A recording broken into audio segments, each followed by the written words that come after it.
La Gazette du Togo, une vision sur l'actualité togolaise et sur le monde.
Croyante ma sœur, croyant mon frère, nous voici de nouveau au rendez-vous pour réfléchir à comment bâtir notre cité en tant que croyants.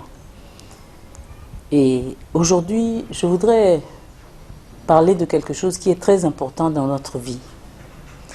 Il s'agit de la vérité.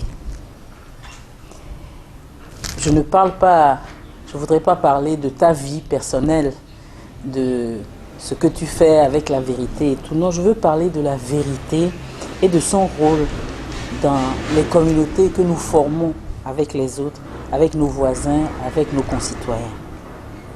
Et la première chose sur laquelle je voudrais qu'on réfléchisse, c'est quand on dit « toute vérité n'est pas bonne à dire », c'est la vérité qui blesse. Est-ce que c'est vrai? D'abord, je voudrais te demander, est-ce que le croyant peut-il choisir autre chose que la vérité? Il ne peut pas.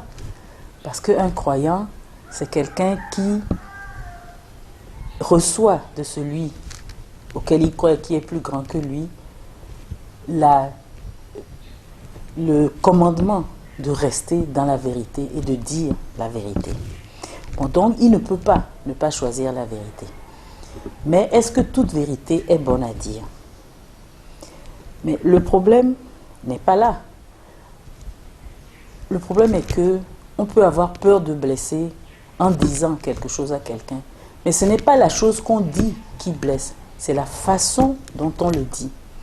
Donc le croyant a toujours le choix de savoir comment tourner ses phrases, comment choisir ses mots pour dire quand même la vérité à ceux avec qui il vit. Et donc cette vérité qu'il doit dire, il va savoir la dire. Il va la dire de telle sorte que ça ne soit pas vécu comme si on veut du mal à notre prochain, mais parce qu'on lui veut du bien.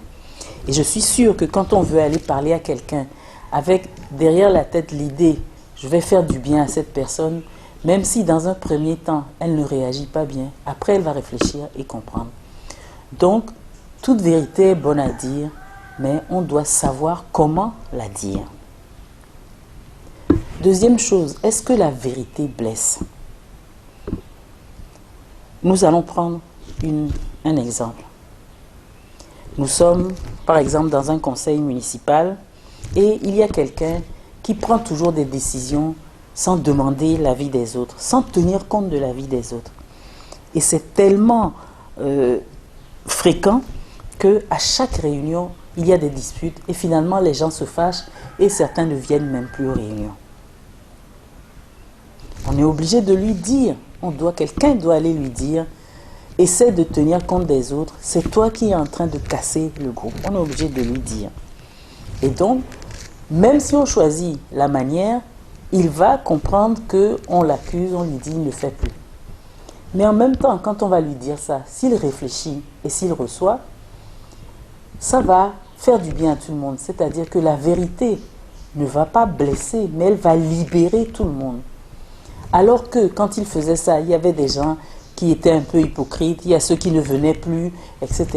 Quand quelqu'un va avoir le courage de dire ce que tu fais n'est pas bien, et que les autres aussi vont dire oui c'est vrai, il faut que tu changes un peu et tout, peut-être que cette personne on va lui donner une chance de changer et donc on va la libérer et on va libérer ceux qui ne parlent pas, on va libérer cette personne de ce qui ne va pas. Donc, choisir la manière de dire ne dispense pas de dire la vérité et il faut qu'on sache aussi que la vérité, cela nous libère, cela ne blesse pas. Je voudrais prendre un autre exemple dans le domaine professionnel. Je suis dans un service où mon supérieur pose des problèmes, pose des actes qui sont contraires à la morale, contraires à ce que normalement on devait faire.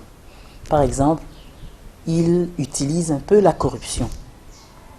Et comme lui, il est corrompu et qu'il est le supérieur, tout notre service est soupçonné de corruption.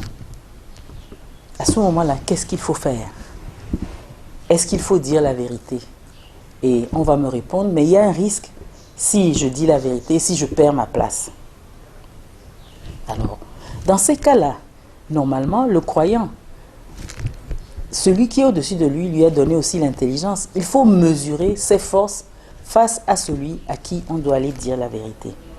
Et donc, d'abord réfléchir, ne pas aller face à la personne et lui dire tout de suite c'est toi le corrompu et tout et commencer. Mais trouver le moyen. Et je crois qu'on peut toujours trouver un moyen. D'abord, on ne va pas affronter quelqu'un tout seul. On peut se mettre en groupe et essayer de lui faire comprendre, etc. Ce qui est sûr, moi je ne vais pas dire ici comment vous allez faire chacun dans vos services s'il y a ce problème. C'est qu'il faut trouver le moyen de gérer ce problème et d'aller contre parce que nous ne pouvons pas nous taire. Parce que se taire, c'est être complice de cette corruption. On est obligé de trouver un moyen pour que la corruption cesse, sinon nous sommes des collaborateurs du mal.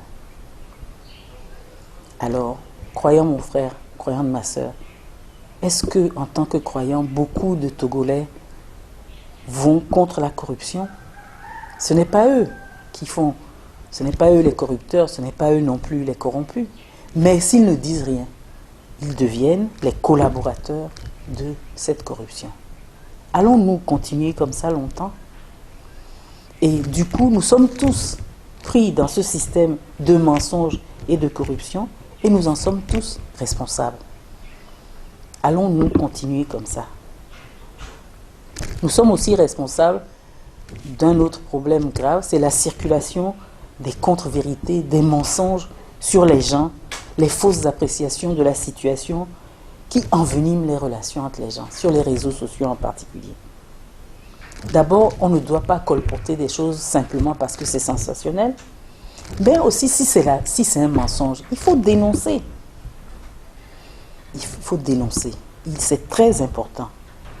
Et si on a peur, on peut passer par quelqu'un d'autre parce que on vit dans une société où, bon, beaucoup choisissent le mensonge. Mais les croyants ne peuvent pas choisir le mensonge.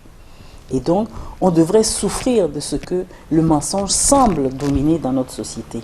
Et moi, je compte sur nous, croyante ma sœur, croyant mon frère, pour que la vérité triomphe dans notre société.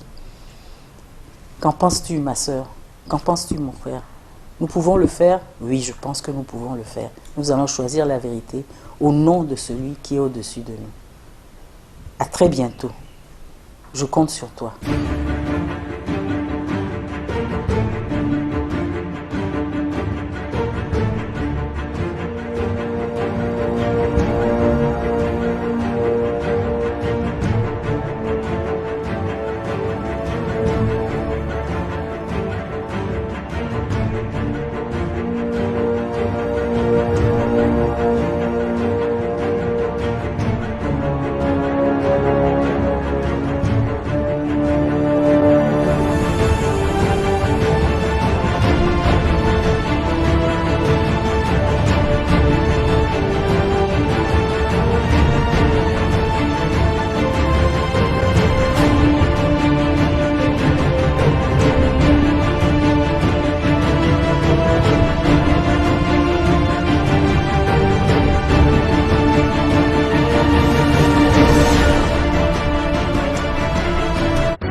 Gazette du Togo, une vision sur l'actualité togolaise et sur le monde. Rejoignez-nous sur le www.lagazettedutogo.com ou sur nos comptes Facebook, Twitter et YouTube. Pour tout contact, écrivez à contact@lagazettedutogo.com ou appelez le 92 80 88 53.